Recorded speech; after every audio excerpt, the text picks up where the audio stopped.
Dr. Bob Show. I hope you've had a good week this week. Have you been staying healthy like you're supposed to? I hope so, because if you work on your health, then you'll prolong your life and it'll make it easier for you and those around you that you love. What are those 4 things that we want to do? Number 1, exercise. You need to exercise 20 minutes 5, 6, or 7 times a week. And you need to exercise enough where your body knows that you're exercising. Don't just sort of lollygag along as you're walking. You need to walk at a fast pace. You need to jog a little bit. You need to ride your bicycle. You need to swim. You need to get out and do some workout in the garden. All those things will pick up your heart rate. When that happens, the heart produces new blood supply to help protect the heart if something's going to happen later on. And also, the heart begins to beat more efficiently. When you exercise, it cuts down on stress and frequently will lower the blood pressure. So exercise is something that we've got to do. In order to exercise, we've got to have enough food in our tummy and to have the energy, and always start off the day with a good breakfast. It's the thing that too many of us miss. Well, I just don't have time. Run out the door, miss your breakfast. Wrong thing to do. I'm on a diet, I'll miss breakfast, I won't eat until lunch. Wrong thing to do. You need to start off the day by eating fruit and fiber. Remember those things, because if you start with fruit and fiber, it gets the body's metabolism going. Actually, the fiber can decrease your cholesterol. A lot of benefits from a good breakfast. It's those other meals of the day that we need to cut down and watch our fat intake and calorie intake the rest of the day. You need your 8 hours sleep. You know, sometimes that's, how can I get 8 hours sleep? Well, it's really very simple. Organize your day where you don't have to push yourself on 5, 6, 7 hours sleep. Because frequently if you get 5 hours sleep, all that's happening is you're shaking your head trying to stay awake during the day. You should be alert at all times, and it takes 7 or 8 hours sleep for most people to be productive during the day. And most of all, what is it that we like? Well, it's that laughter in your life. You've got to have humor. You know, humor, they've studied, and it really does several things. Lower stress level, makes people around you feel better, makes the circumstance that you're in less stressful, and actually we have less colds and less infections when we have a lot of laughter in our life. They found out that certain cells in the immune system will work better if you're laughing a lot, so you be sure and find that person that you want to laugh with and tell stories. Hello, I'm Dr. Robert Overholt. I'll be your host for the next 30 minutes on the Dr. Bob Show. Have you ever had problems with sort of blurred vision as you were looking? I can remember as a young child swimming a lot with chlorine, and when I would get out of the water, things looked blurry, like a halo was there. Have you ever had little floaters in your eyes, little things coming in front of your eyes? Have you ever seen spots in front of your eyes when maybe you got hit on the head, or when you strained too hard, or when you even coughed? Did you see little spots in front of your eyes? Has your vision been getting worse? Are you worried about the pain in your eyes? Well, we're going to be talking about all of those things. We're going to talk about the importance of routine eye care and what that can mean to you. I have an outstanding guest with me tonight. My guest is Dr. Albert Holmes. Dr. Holmes is an ophthalmologist. That's a medical doctor who deals with diseases of the eye. Albert, welcome to the Dr. Bob Show. Thank you, Bob. It's good to be here. Albert, why is a routine exam once a year for the eyes important to people? Well, there are a lot of diseases and conditions that a person may have and they may not be aware of, and these can be detected by a routine exam. You know, and that's what we're going to be talking about. Do you know that you can find diabetes by just looking in the eyes? You can tell if there is a brain tumor by looking in the eyes. You can tell if there's illnesses like sarcoid or other illnesses that we can have, all by the eyes. And we're going to be finding out about diseases of the eye that are common and sometimes silently can be developing blindness. Stay tuned. It's going to be an important show for you to see.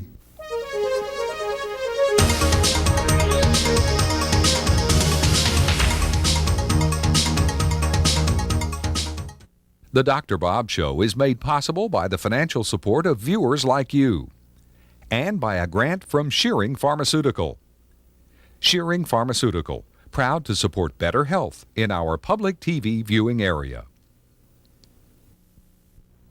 I'm talking with Dr. Albert Holmes. Dr. Holmes is an ophthalmologist, deals with diseases of the eye. And Albert, again, welcome to the Dr. Bob Show. When you do a routine eye exam, tell me what you're looking for and what you do. If a patient comes in for a routine eye exam, what do you do? Well, one of the first things we measure is the refractive error of the eye. Now, what does refractive error of the eye mean? Well, for a lot of people, the light doesn't focus the picture clearly onto the retina on the back of the eye, and a person may be either nearsighted, which means they can see better at close and have more trouble at distance, or farsighted, where they see better at far but have more trouble at distance. Or when people get over mid-40s, they have a condition called presbyopia, where they may see well at a distance but need additional power for up close. Now, these conditions can be corrected primarily with glasses, oftentimes with contact lenses, and nowadays often with surgery. Now, tell me about when you refract somebody's eyes. Is that where you look at the letters, the E and the C and the A, and then it gets littler and littler? That's exactly right. Then we get people to read the letters and see how small they can read them, and then we put those, you've seen those funny-looking big, huge glasses that make a person look like a Martian or a big bug. And those have lots of hundreds of little tiny lenses in, and we go from one lens to another and find the lens that best corrects their vision so they can see the best. Now, how often do you find people that need glasses that don't know it? Quite often. People don't realize how dim their vision is, and when they see the letters well, they say, wow, I never realized I could see that well. Now, you mentioned that, glasses, a lot of people don't like glasses. Some people would rather wear contacts. You say there's eye surgery that can help this type of vision problems? Right. For many years, radial keratotomy has been done, where incisions are made on the front surface of the eye, and it changes the shape of the front surface. The front surface is called the cornea. And this is a good operation. It's been improved over the years. More recently now, we've begun doing it with a laser, where the laser actually takes off a thin section of the front surface to reshape the curvature, and that will correct the refractive error. So when you're reshaping the cornea, what you're really doing is getting the light rays where they're going to do what they're supposed to do. That's exactly right. Now, usually, do you ever have to, can you add on to the eye at all? Usually you have to shave it off. Usually you have to shave it off, but there is a way to shave it off in such a way that you steepen the curvature of the cornea, and that's not available yet. It's investigational, but we will be doing that also. Who is the ideal person that needs radial keratotomy? Well, the ideal person would be a middle-aged, nearsighted individual who now wears glasses or contacts and would love to go without their glasses or contacts, and whose eyes are healthy and don't have any other problems. Now, how about when somebody gets older and they start needing reading glasses? Are those people, can radial keratotomy help those people? Radial keratotomy can't treat that condition. We don't have a good treatment for that condition yet. Well, I certainly hope you will, because I'm sure that my eyesight, I'm getting where it's harder to read, and so you have to hold things out further. Right, we're working on that. Now, when you've done refractiveness, when you see if a patient needs glasses or doesn't need glasses, or is a candidate for radial keratotomy, after that, what do you do in the eye exam? Well, we check things like the function of the pupils to make sure they're normal. Now, the pupils, what's the pupil in the eye? The pupil is actually the little hole in the center of the eye. When you look at a person's eye, it's the black circle in the middle, and it's not really a structure, but it's a hole in the center of the iris. And I think most people say, well, his pupils are dilated. I think most people know what pupils are. You look at the pupils, what do you look for? Well, we look to see that they react equally to light in both eyes. We look to see that there's no difference between the two eyes. So the pupil can change size? Yes, it does all the time. Does it all the time? And according to how far you're looking out or close up? Right, and also according to how much light is shining on the eyes. Okay, so light makes the pupils do what? It makes the pupils constrict. Okay, so they get smaller with that. That's interesting. Right. If they don't constrict, what does that make you think of? Well, if they don't constrict properly, it could be anything as serious as a brain tumor, or possibly some chemical or substance that they've gotten in their eye. So it just tells you something's going wrong that needs to be looked at more carefully. Right. All right, we've looked at the pupils, we've done refractiveness. What else do you want to look at? Well, we look at the motility of the eyes, and that means whether the person's eyes are both straight and aligned, and whether they move in all directions freely and normally. And actually, there are nerves from the brain that you can identify if there's a lesion in certain places just by the way the eyes go, isn't it? That's exactly right. I think that's really interesting. What happens if somebody has a lazy eye? One eye sort of just floats to the right. What do you do for that? Well, we try to find out what caused it. Most of the time in children it's congenital, something they're born with, and It's usually where there's abnormal innervation to one of the muscles that control the eye, and sometimes a person might even need surgery to realign the muscles to straighten the eyes. And then, now what else? In the eye exam, so far we've looked at lots of things. What else do we have to do? Well, the next thing we probably do is look at the eye itself with a slit lamp microscope. Now, what's a slit lamp?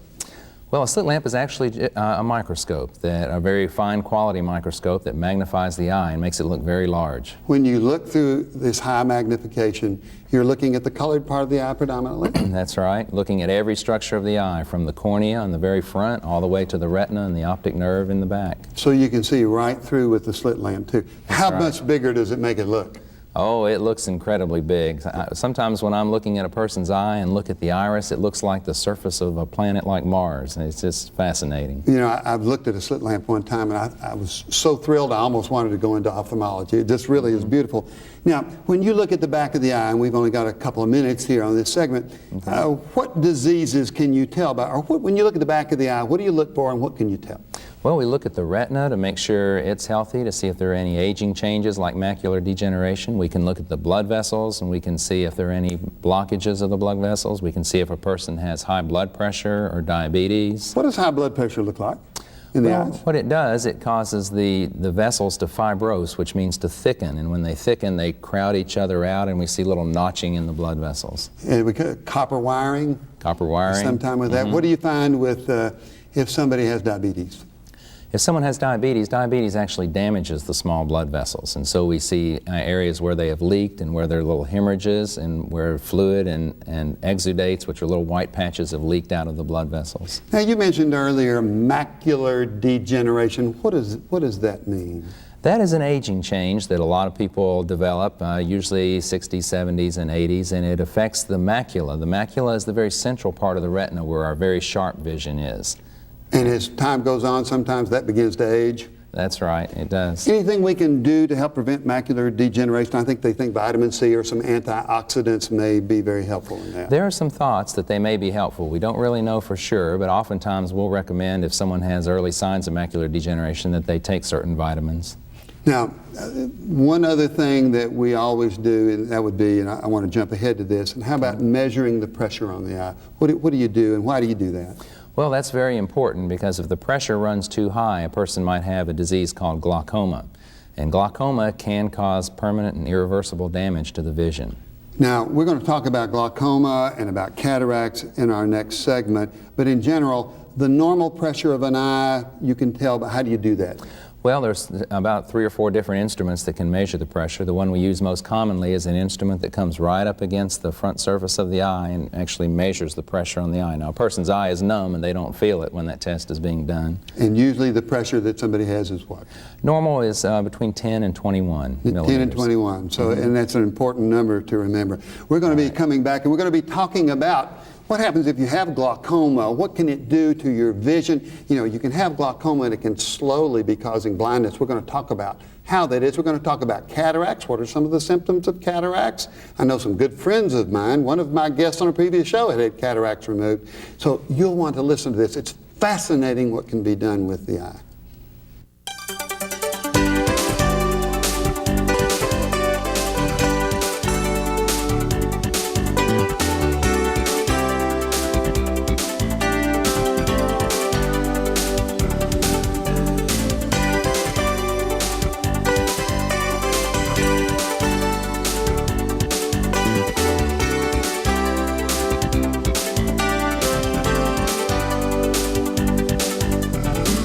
I'm talking with Dr. Albert Holmes, ophthalmologist, deals with diseases of the eyes, and I hope you've been as fascinated as I've been with what the eye doctor looks at when he's going through a routine eye exam. It's just not all that simple, and lots of things that he can find out. Albert, let's look at our first illustration, which shows an eyeball, and tell me what happens with glaucoma here. Well, if you look on the right side of the screen, there's the cornea is at the front of the eye, the clear structure at the front. Behind that is the lens, which is sort of a light blue color. Now, above and below the lens is a thick area of blue color. And what part is that? That's called the ciliary body. And the ciliary body actually produces fluid that bathes the inside of the eye and brings nutrients to the inside of the eye. And how much fluid puts it out all the time? Puts it out all the time at a very, very slow rate, and it circulates through the eye. And it comes around to the front of the eye at the upper and lower edges of the cornea, and then that's where it drains out of the eye. Oh, now does it go to the back part of the eye too, behind the lens? A little bit of it goes to the back, but most of the back is filled with a gel called the vitreous. Okay, so the washing is mainly in the front part of the eye. Now, what happens with glaucoma then? Well, with glaucoma, more fluid is produced than can drain out, and so the pressure runs higher than it should in the eye. Now, when there's pressure that's high in the eye, does it just explode, or what happens? What does it do? Well, the pressure rises to a level where the fluid is forced out at the same rate that it's produced, and then the pressure will often stay at that high level. Now, unfortunately, that will cause damage to the vision over time because it puts pressure on all of the structures of the eye, including the optic nerve at the back of the eye. Now, what is the optic nerve? The optic nerve, the retina is the nerve sheet that lines the whole back wall of the eye, and it's like the film in the camera. It's where the picture actually is projected onto. And then all of those fibers from the retina come together and form the optic nerve that goes from the eyeball to the brain. And there are actually about 1 million fibers in each eye. Wow. So you can see the optic nerve. We can see the head of the nerve when we look into the eye. What does it look like? It looks like sort of a light orange circle in the back of the eye, and all of the blood vessels that go to the back of the eye come out of the center of the optic nerve. So if there's too much pressure in the eye with glaucoma, what do you see on the optic nerve? What happens? Well, the optic nerve, instead of being flat or possibly having a small depression, has a very large depression. It looks like a big cup in the back of the eye. So it's pushed back in toward the eye. Exactly. Or toward the brain. Now, if that happens, you lose your eyesight? That's right. Now, what are the first signs that somebody gets? What are their first symptoms if they've got glaucoma and they're getting a little bit of too much pressure on the optic nerve? Do they have blurred vision, dark vision, can't see light? What's symptoms? No, that's the serious thing about glaucoma is there are very few symptoms early in glaucoma. And so a person often will not know they have it unless they get an examination until it's very far developed and there's serious damage to the vision. What age should somebody start getting their glaucoma checked, their pressure in their eye, tonometry? Right. People should have it checked after age 30. After age 30. How often? Well, about every 2 or 3 years for a while. Then when you get up around 50, every 2 years. Over 60 should be about every year. You know, and I've had, the last 3 years, I've had my eyes checked 3 straight years, and I've had the pressure measured. Mine's normal, and that really makes you feel good. Now, if somebody has a glaucoma and their pressure's too high, how can you treat it? What do you do? Well, we do have a lot of medications that are available, and most of them are given in drop form, and it's a type of drop that you have to use continuously every day, and it will lower the pressure. So the eye drops allow fluid to get out of the eye that's building up in there too much? Right. What are the names of some of those eye drops? Timoptic? Timoptic is one, Betoptic, Betagan. Are they getting better at those eye drops, and do they have side effects? They are getting better. We have quite a few more drops available now than we did just 10 years ago, so they're developing new ones all the time. Some of them do have side effects, and so we have to check for that. Some of them can even affect a person's heart rate or breathing if they have heart disease or breathing problems, so we have to watch for that. Now let's talk about surgery for glaucoma. Can you do any kind of surgery with that? Yes, the surgery that we usually look toward first is laser surgery. We can do a laser surgery to treat the area where the fluid flows out of the eye in order to open up those channels and let the fluid flow out more easily. Now that's easy to do because there's actually no cutting on the eye. We use the laser and it goes into the eye and does the work, and it really works well for a lot of people. It seems like the eye is so small that if you make just a little minuscule error, you've messed up everything. How do you hone in on one little area, Albert? Well, remember, we use a microscope, and when we're looking under the microscope, the eye looks about 6 feet wide, so we can get to where we need to easily. It always amazes me what you all can do. And so we can have surgery and eye drops and medications for glaucoma that keeps us from going blind from that standpoint. Let's talk about cataracts. What are cataracts? Well, a cataract, if you put the... let's look at the illustration back. Basically, a cataract's going to be what? Cataract is basically a clouding of the lens of the eye. Now the lens we can see is where? The lens is on the right side, right behind the cornea, the light blue structure. Okay, and the lens is really a magnifying glass, sort of? It's sort of like a magnifier. It focuses the light rays onto the retina on the back of the eye, just sort of like a lens in a camera does. And so it's got to be clear. It has to be clear. It's got to be clean. Got to have a lot of Windex on it. That's right. Now, what happens with the cataract then? The most common type of cataract just develops from aging, and it's where the lens becomes very slowly and progressively cloudy over time. And it's like looking out through a dirty window. Okay, and so it's just sort of foggy? Right. Foggy looking? How about when you're driving a car at nighttime? What happens then? Oh, when you're driving a car at night, lights will look very blurred with halos around the lights. And how about colors? The colors can be washed out and be dulled and yellowish. Yeah, and so the symptoms that people just should look for is I just don't see as good. That's exactly right. Now, when you look and you find that somebody has cataracts, well, what can you do with that? Well, sometimes we can change a person's glasses initially, and that will often help and get them seeing pretty well. Cataracts can cause changes in the refractive error. But when a cataract reaches a point where changing glasses doesn't help, then what we have to do is to consider operation to remove the cataract. Now, how do you remove a cataract? Well, we have to make a small incision in the eye, on the side of the eye, at the edge of the cornea, go in, and the cataract can either be taken out as one big, altogether as one piece, or more commonly now we use an ultrasound probe that dissolves the cataract and sucks it out that way. Oh my goodness. Now tell me, you've got a lens implant here. Let's take a look at it and Okay. tell me what you do here. Well, remember, the cataract is the lens of the eye, and before we had lens implants, when people had cataract surgery, they had to wear very, very thick glasses. Yeah, I can remember that. Those had a lot of disadvantages, but now we can put a plastic lens implant back in a person's eye. Now, this is about then a 10th or a 20th the size of a dime that you've got there? That's about right. And you can insert that into the eye? That's right, we sure can. Hope you've got a big microscope that makes it look 6 feet wide. It's a big How difficult is microscope. cataract surgery? Requires a lot of training and practice, so in that sense it is difficult, but then in another sense it's a surgery with a very high success rate. Yeah, it really is. And when somebody has had cataract surgery, tell me what are the results? How good? You still got cloudy vision when you've got a lens implant? If their eye is healthy, if there's nothing else wrong with the eye, they have a very good chance of getting close to 20/20 vision. And I've seen some people that have had cataract implants and they say it's a new world. That's They can right. see new colors and they can drive at nighttime and they can do things that they never thought. I really want to, Albert, our time's up. I want to thank you so much for taking your time to come. I think it's been a wonderful show.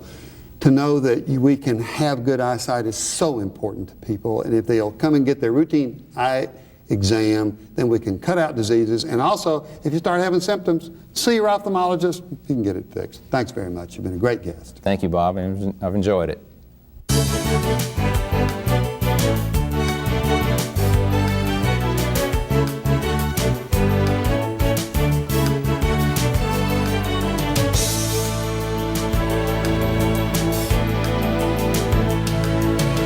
I want to thank Dr. Albert Holmes for his excellent discussion, and I think I'm going to make sure that I can see properly here and be sure that I have my eyes checked again.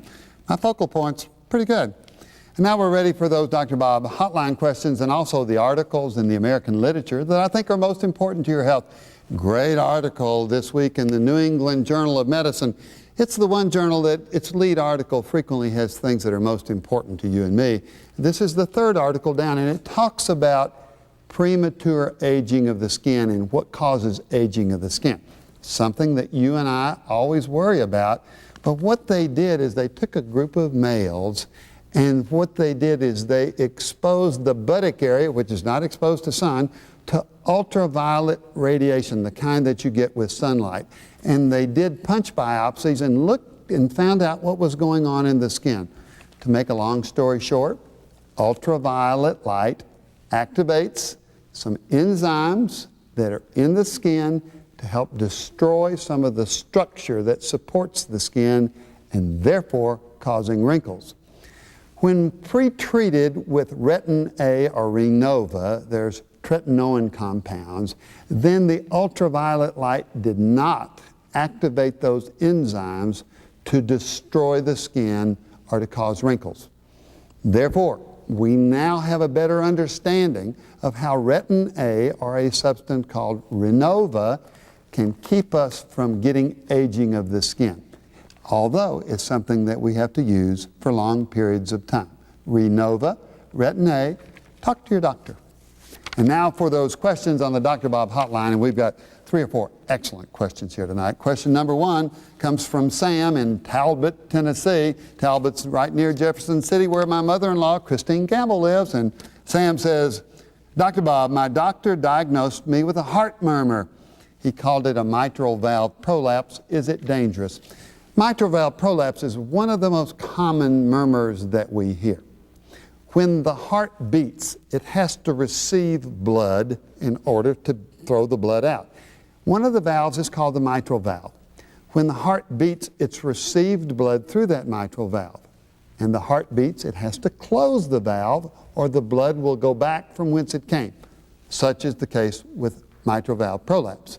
The valve doesn't completely close, allows some blood to go back. Not dangerous. If it's real wide open, you need to be careful with surgery or dental work because that valve can get infected. Talk to your doctor about using antibiotics before dental work or before surgery.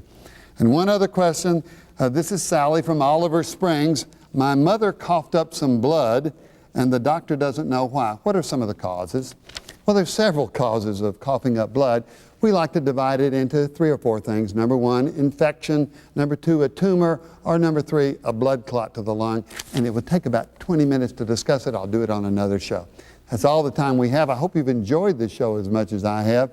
And remember, in this week, be sure that you get your exercise. Be sure that you get adequate sleep. Be sure that you eat properly. And most of all, be sure that you have that humor in your life. I've really enjoyed being with you on this show. The video display unit was supplied by Philips Consumer Electronics. The Dr. Bob Show is made possible by the financial support of viewers like you and by a grant from Shearing Pharmaceutical. Shearing Pharmaceutical, proud to support better health in our public TV viewing area.